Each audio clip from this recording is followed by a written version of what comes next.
You're watching the Knox Pages. You are watching the Knox Pages. You're watching the Knox Pages Game of the Week.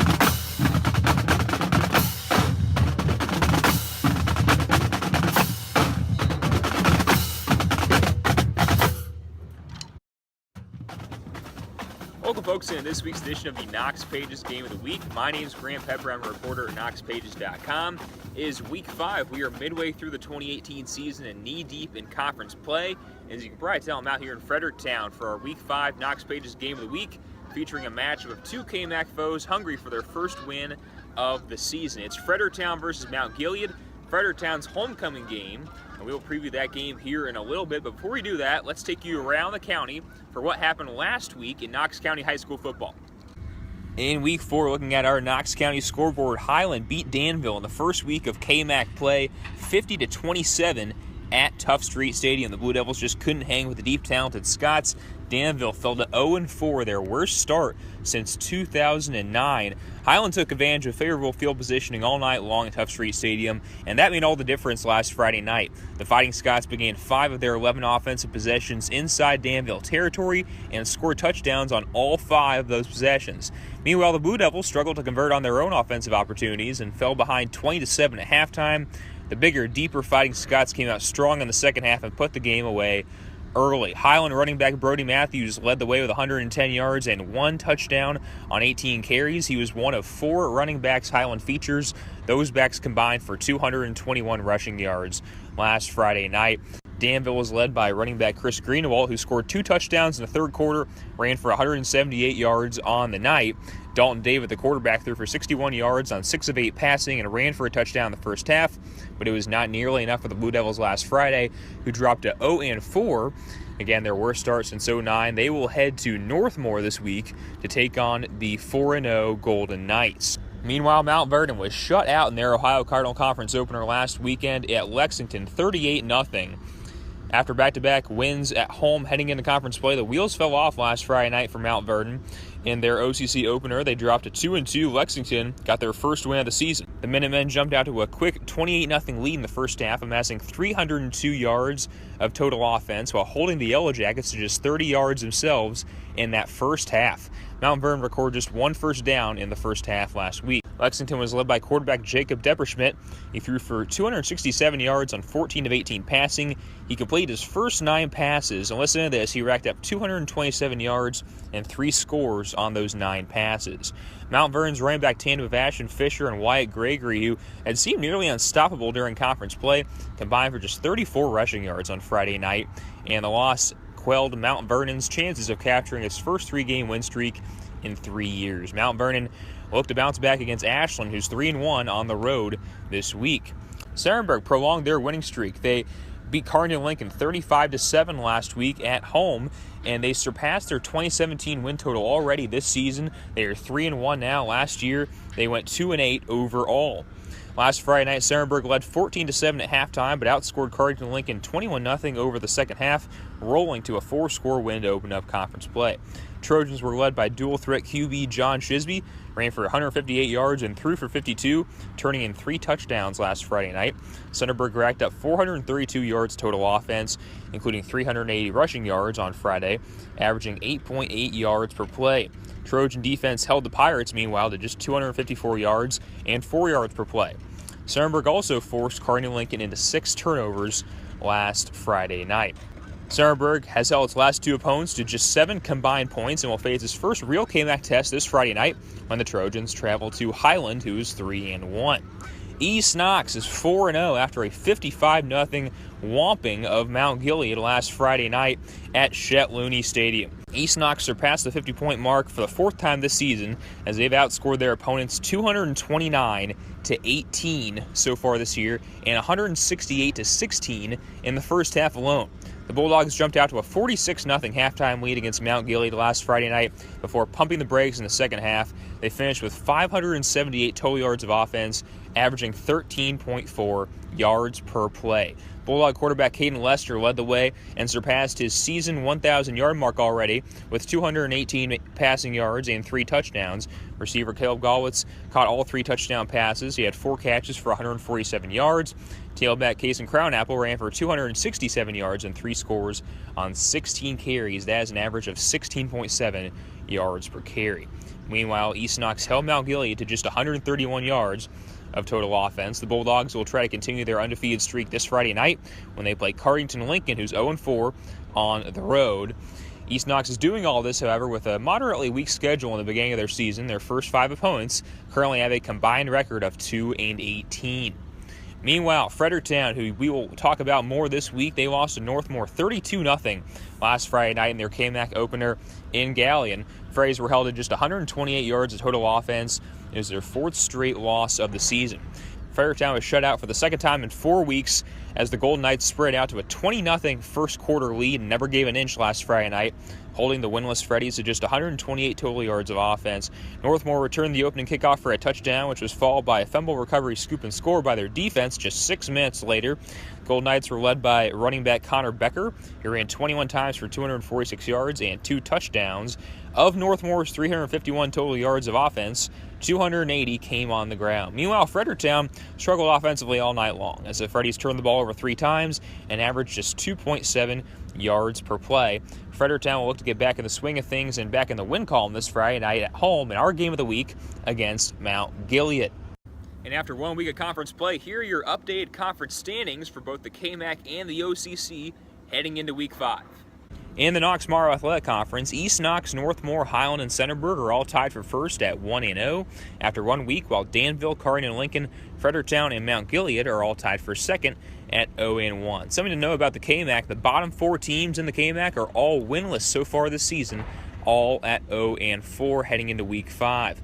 Meanwhile, in the Ohio Cardinal Conference, West Holmes and Worcester and Lexington are all 1-0. They tie for first place heading into Week 5.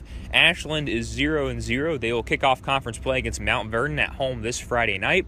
Meanwhile, Mansfield Senior, Mount Vernon, and Madison are all tied for third right now at 0-1 as we just begin conference play. This week's Knox Pages Game of the Week features 2 teams that have been on the wrong side of the scoreboard more often than not to start the 2018 season. Fredericktown, under first-year head coach Bo Wolford, has started 0-4, although they faced a treacherous non-conference schedule. They lost to Clear Fork, who's 4-0 in Week 1, 63-0. That was a playoff team last year. Another playoff team last year they faced in Week 2, Pleasant. They lost to 43-7 on the road. Pleasant is currently also 4-0. The Freddies lost to Utica in Week 3, 38-22. And last week they went to Northmore to begin KMAC play, a 4-0 team on the road, and lost that game 32-0. The Freddies will look to get back on track this week against a Mount Gilead team they've beat the past 5 seasons. Meanwhile, the Mount Gilead Indians are off to an 0-4 start after finishing 0-10 last season. Mount Gilead's last win came on October 14th, 2016, which is before KMAC play was initiated. Mount Gilead's been shut out 3 times this season. In Week 1 versus Colonel Crawford, 49-0. Week 2 versus Upper Sandusky, 40-0. And then last week at East Knox, 55-0. Their closest game was a 16-point loss to Elgin in Week 3. Fredericktown quarterback Terry Furren said that even though his team has experienced recent success against Mount Gilead, winning the last 5 matchups, there's no reason to overlook Mount Gilead this season. Like any other game, the Freddies will approach Friday night as another opportunity to get in the win column. Well, we're 0-4, and this is our homecoming game, so my number 1 focus right now is winning. That's about it. That's the main thing I want to do. Now, when I asked Fredericktown head coach Bo Wolford earlier this week about why his team struggled so far this season, what's led to that 0-4 start, he mentioned 3 things.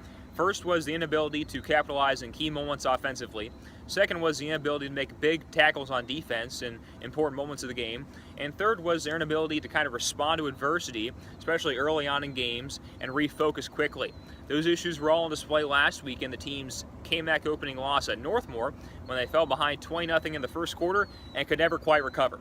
I mean, we just made too many, critical errors at key points in the game, and I think our kids, our mentality this week is for us to be able to finish and for us to be able to, mentally focus on the game. Starting out obviously down real early in the game is always tough to come back from. But for our kids, is our point of emphasis is to make sure that we can bounce back from big plays like that and be able to put the game back in our hands and back in our control. Unfortunately, last week, like you said, we just made too many big mistakes at key moments. I mean, later on in the game, we drove the ball down to inside the 20-yard line, inside the red zone, and then ultimately had another turnover, a big turnover that killed that drive. And so we just got to get better at taking care of the ball, and so that's kind of our focus right now, is just getting better each week. Coach Wolford also said his teams had to deal with adjusting to a new style of offense this year in his first year as head coach, as he's brought in some passing elements to what's traditionally been a ground and pound, run-heavy program. Although these are growing pains, Coach Wolford said that his team is improving in the new system each week. They're a little bit of a challenge. Offensively, I think our kids are learning well. I think they're getting the concepts and the schemes of the game.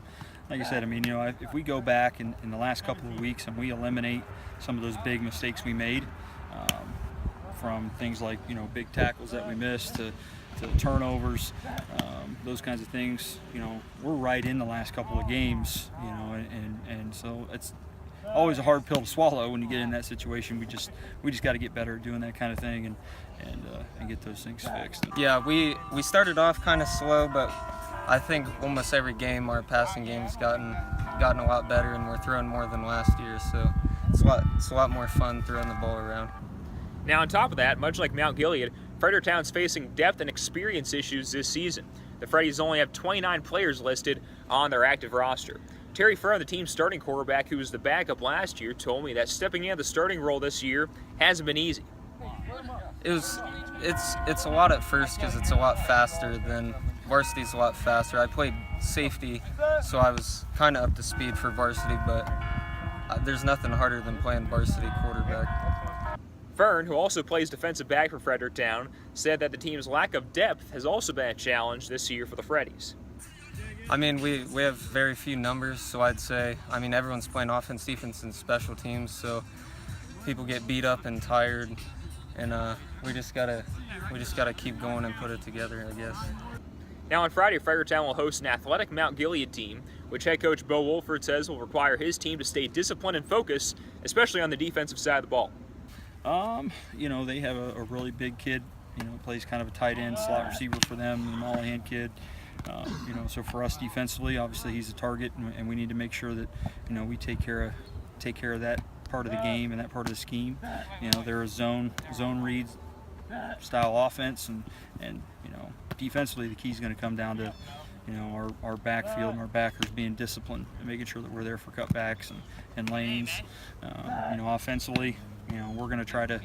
They do a really good job of locking people down in space as far as the routes go, so we need to make sure we move the ball on the ground. So that's kind of an emphasis that we're going to put in and make it going forward. So.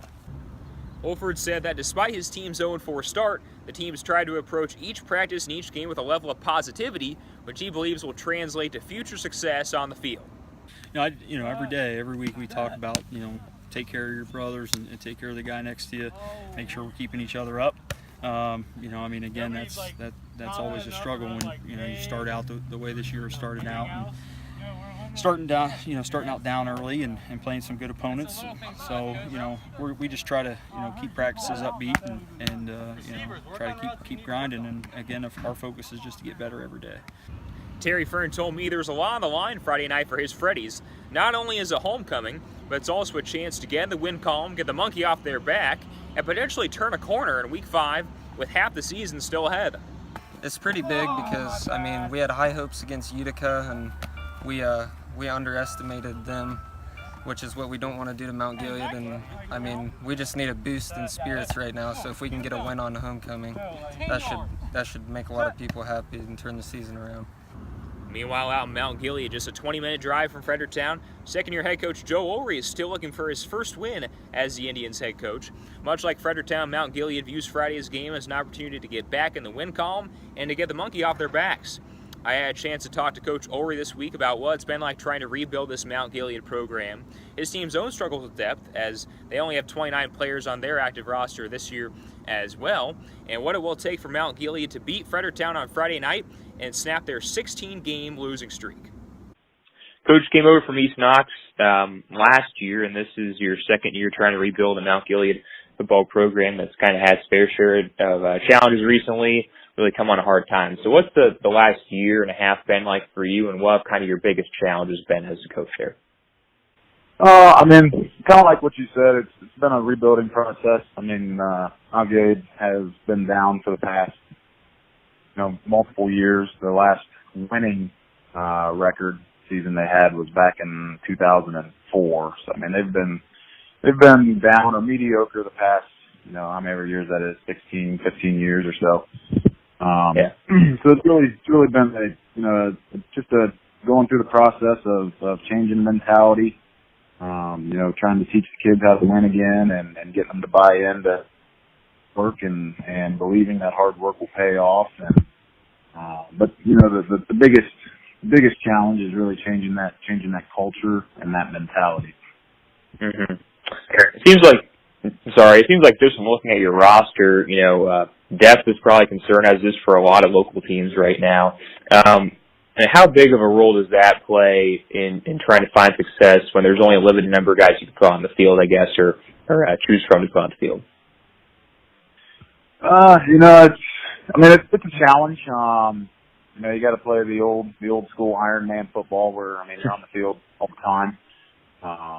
You got to see the biggest challenge is you got to make sure that you're in shape and you're in condition and ready and able to do that.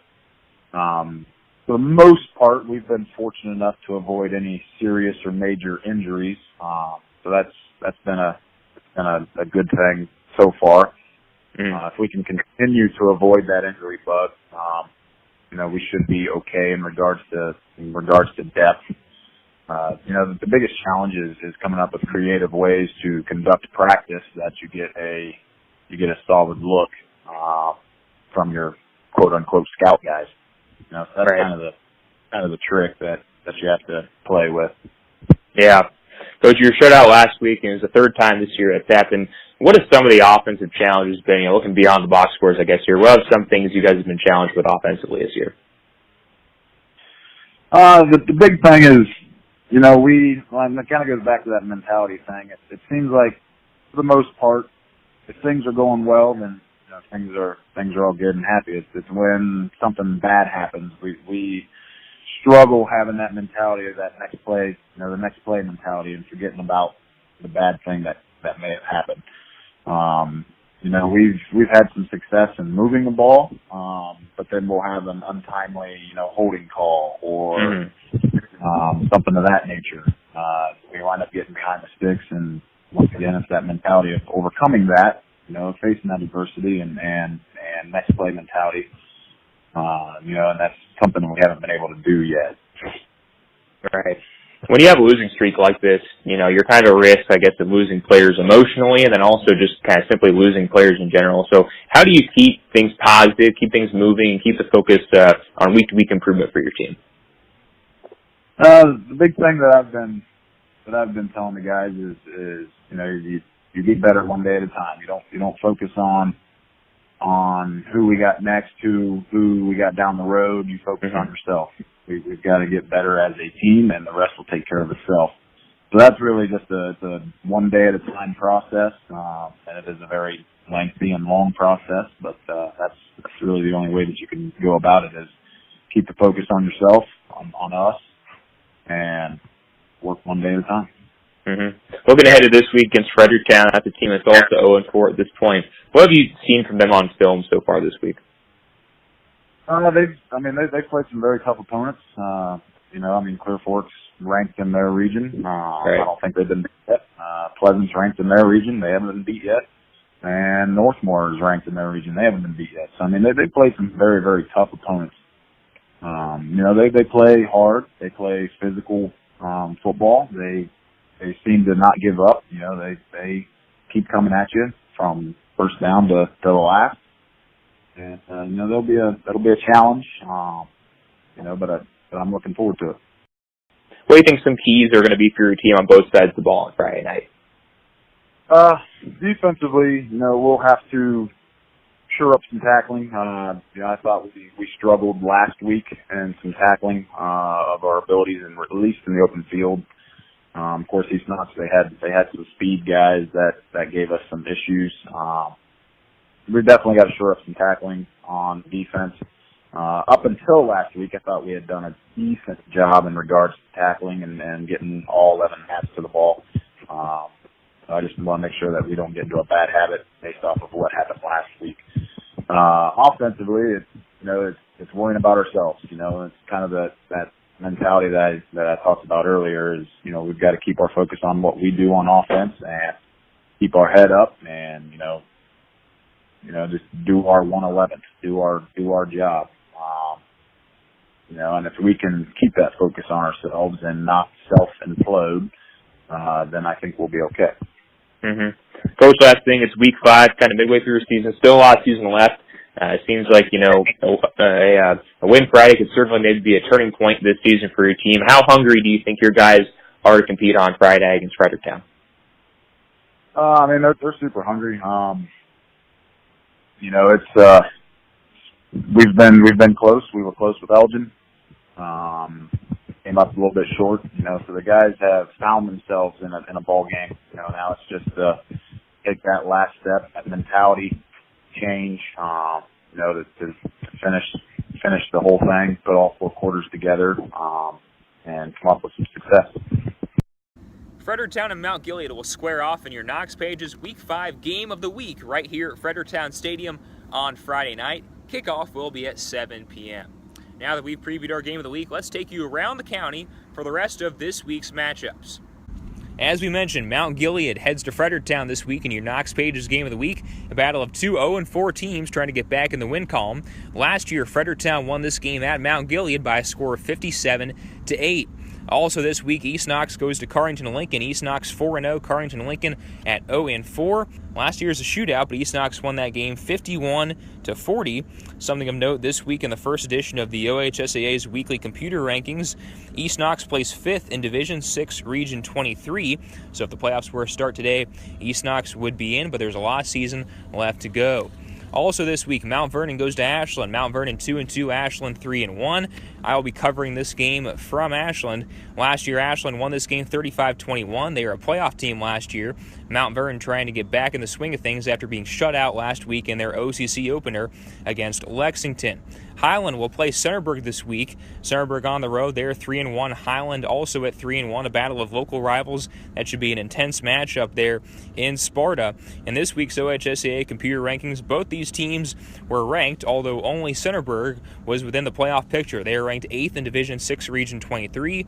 Highland was just outside the picture, ranked 9th in Division 4, Region 14. Our Bill Davis will be at this game to cover it, so make sure to look for his game recap on our website, knoxpages.com, following that game. And finally, Danville will play at Northmore on Friday night. Danville 0-4 off their worst start to a season since 2009. They will face the Northmore Golden Knights on the road. Northmore 4-0 so far this season, picking up right where they left off as a playoff team last year. Last year, Danville won this game 41-34 at Tough Street Stadium in an intense battle. Northmore is ranked 3rd in this week's computer poll in the Division 6 Region 23 ratings. They are ranked 2 spots ahead of East Knox and 5 ahead of Centerburg in that region. Well, that's going to do it for this week's edition of the Knox Pages Game of the Week. Thanks for watching, folks. As always, you can check out our sports coverage all season long on our website, knoxpages.com. And make sure to follow us on Facebook and Twitter at Knox Pages for live game updates, game recaps, features, and more. That's at Knox Pages on Facebook and Twitter. Again, thanks for joining us for another edition of the Knox Pages Game of the Week. I'm Grant Pepper, a reporter at knoxpages.com. Enjoy Week 5, have a great weekend, and we'll see you next week.